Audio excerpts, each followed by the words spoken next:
quarterbacks drafted in the last 5 years, their head coaches, whether they're offensive-minded or defensive-minded. This came up on the post-game show. I think it's a really great point. The measuring stick of quarterbacks, right? Yes.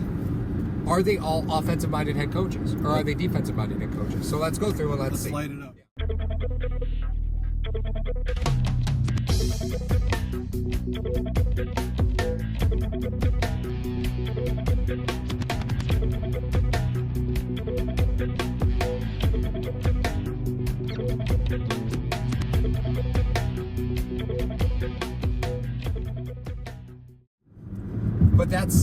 But that's the point, is that like you look at guys around the league, and yeah, Russell Wilson might be your standard of where to find a value quarterback, right? But he's not your gold standard for how to develop a quarterback. I mean, if he was the guy that you went out first, you wouldn't have signed Matt Flynn. Oh man, did Matt Flynn get paid?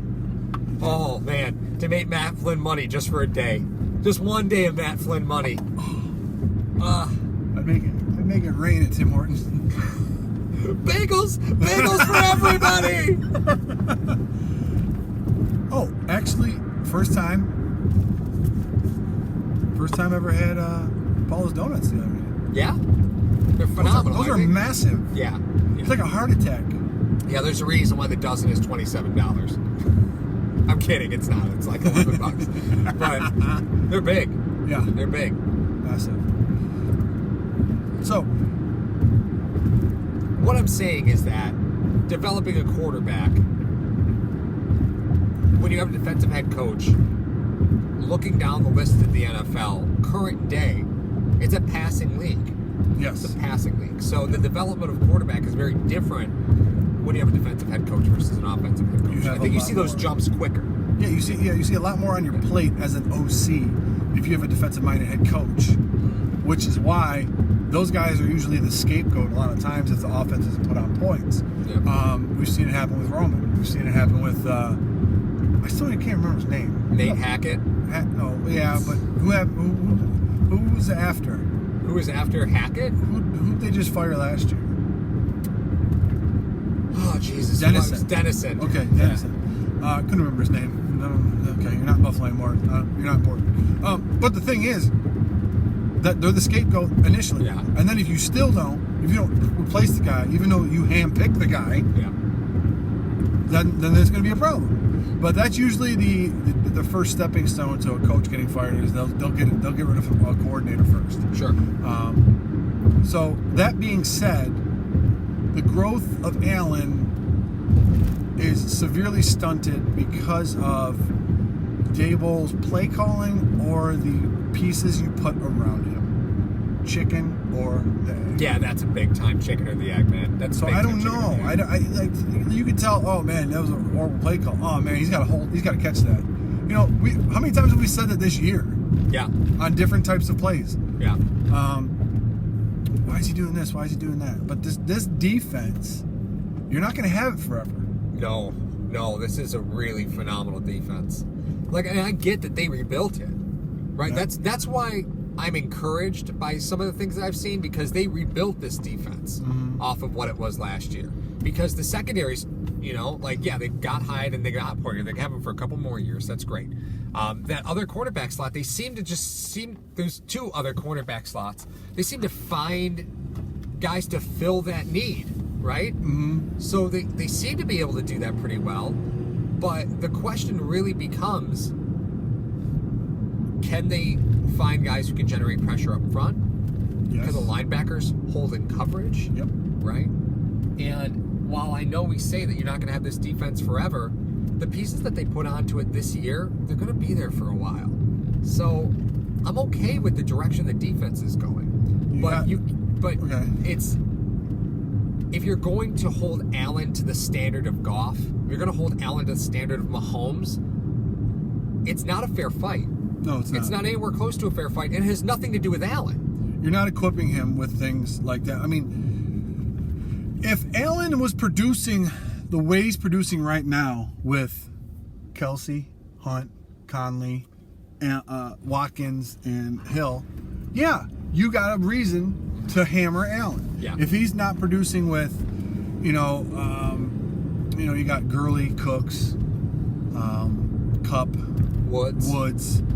those guys. Believe me, pure coincidence. I named teams that have former Bills on them. Didn't mean to do that. Oh yeah, look at that. But just goes without saying, if you had, we're just saying. I mean, if you had all of those weapons that you gave him, and you're still not producing, there's something wrong with you as a quarterback.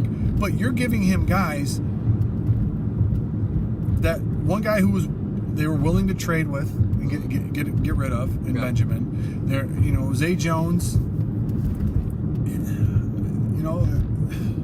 You're starting Ray McCloud. Yeah. Well, and I think there's something to be said for, you named two guys that were former Bills, right? But they were just entering the league. So you drafted Woods, you drafted Watkins, you got Manuel. And they were all supposed to grow together, but the fact is that if one of those pieces is not capable of producing NFL-type production, the whole suffers, right? Mm-hmm. The linchpin was Manuel has to hit. If Manuel hits, we'll have Woods, we'll have Watkins, we'll be fine. Mm-hmm. And Manuel didn't hit. Nope. It wasn't a hit. So Woods and Watkins looked like they were underproducing. Yep. Right? Yep. And then you got rid of them, and now look what they can do, right? But Woods and Watkins would be more valuable on the Bills now than they ever were because they've been around the league. They understand how this works. They're not new to the NFL anymore. No. Woods and Watkins would be more valuable. That's why I would love to see the Bills go and spend some money on some wide receivers who've been around for a little bit. I'm okay with been around for a little bit. Okay? I'm not talking 15-year veterans. I'm talking 6-year veterans. Maybe 2 teams. I'm okay with that type of an investment right now because I think that helps Allen. Giving guys that understand how to get separation. Getting guys who understand what it takes day in and day out to be a professional athlete. Watkins wasn't great at that when he first came to Buffalo. He even admitted to it. Mm-hmm. And, you had Woods who was going to be a really, really good NFL receiver. You could just see it, but you didn't have a guy who could get him the football. Well, he played at USC, who typically those guys run a full route tree at USC. They run a pro style offense, and he had all the routes when he came to the Bills. Yeah. Okay, he had to just get adjusted to the NFL, and hard to get adjusted to the NFL when you don't know where the hell the ball's going to be coming at. Yeah. It's just. And you saw that a lot with Woods and Manuel. Like, Woods would turn and the ball would be all over the damn place, and he'd be pounding his fist on the turf because the ball was everywhere. He was just frustrated. That's just pure frustration right there. Well, let me ask you a question. Sure. How different do you think this team is next year if the Bills sign Marquise Lee?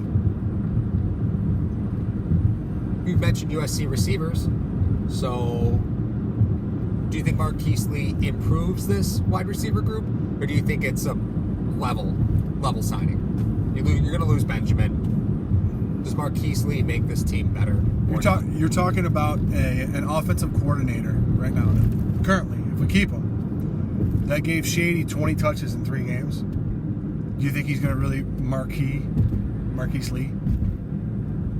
I think I don't that's know why a fair I use point. that word. It's weird. Yeah. Marquise. You think he's going to really play, okay, I know what you can do. We thought Curley would have been a great signing for a slot guy. Yeah. He got cut. So, I mean, I just don't. Marquise Lee would be a great addition because you really have nothing at this point. You really don't have anything at this point. And, I'll tell you right now, there was a guy that I don't know why this story came up to me. But we always talk about Derek Anderson. What is he going to do for Josh Allen? Right. Can he mentor him? Can he tell him the intricacies of the position? Can he tell him what to look for in a certain place? That's great. If you sign a veteran wideout. Now, I had a friend of mine who I played with in college who was a quarterback. He was a pretty good athlete. He ended up moving to receiver. Yeah. He said he understood routes and soft zones and how to beat man coverage better. And he understood offense better when he was a wide receiver than when he was a quarterback. Because he had to run the routes that he had to before he was just throwing. He said he understood it better. Bringing a veteran in at a wide receiver position, not only would Derek Anderson be helping Allen, but that veteran wideout telling him what to look for. Listen, this is what I see. Right. If I wipe my left pant leg, okay, I'm gonna run hot, or I'm gonna go inside, or because I'm reading it for you. You know what I mean? Because he doesn't have that right now. No. He doesn't have that thing where, hey, this is what I'm gonna run because this is what I see. Dable's up in the booth. He's not seeing what we're seeing down here. Right. And he's just calling these plays, and it's just not working out very well. No. So No. it is very frustrating.